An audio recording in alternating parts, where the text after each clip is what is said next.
بسم الله الرحمن الرحيم. أبناء وبنات طلاب الصف الثالث الإعدادي، الناس اللي عايزة تجيب النتيجة عن طريق الكود فوري. طبعا بيديك اللينك أنا كده في الوصف، وبعدين بندوس على كلمة القاهرة هنا فبيحمل معانا، وبعد كده بيظهر لي حاجتين. الأول بيقول لي نتيجة الشهادة الإعدادية لمحافظة القاهرة للعام الدراسي 2022 و2023، ده عن طريق التليفون الأرضي.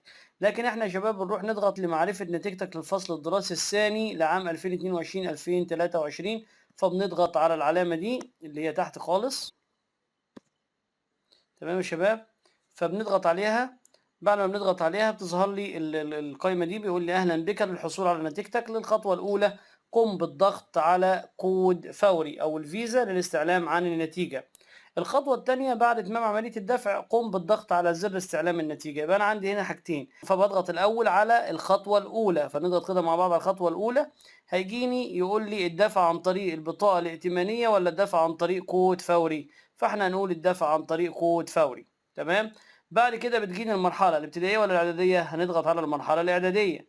بعد المرحلة الإعدادية تختار الصف الثالث الإعدادي، فبيطلب منك رقم الجلوس، فبتدخل رقم الجلوس. بعد كده هو بيطلع لك الكود بتاعك بتاع رقم الجلوس ده، وبتاخدوا الكود ده وبعدين بتنزل على فوري، وبعدين طبعا بتروح اي مكتبة او اي سوبر ماركت في مكنة فوري، والمفروض ان انت بتحول على الكود ده 20 جنيه.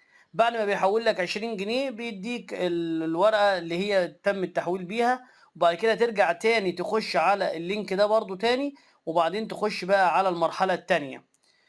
تخش على المرحلة التانية، تضغط على المرحلة التانية وتعمل استعلام. فبالتالي برضو بيقول لك انت عايز نتيجة الصف الكام؟ الصف الثالث الاعدادي. فبتدخل رقم الجلوس وبتدخل الكود اللي انت حولت عليه، بتدخل الكود تاني، وبعد كده بتقول استلام النتيجة او اعتماد النتيجة. بعد كده تظهر لك النتيجة ان شاء الله، وبإذن الله الكل يجيب النتيجة ويبقى مبسوط وفرحان ان شاء الله بإذن الله. والسلام عليكم ورحمة الله وبركاته.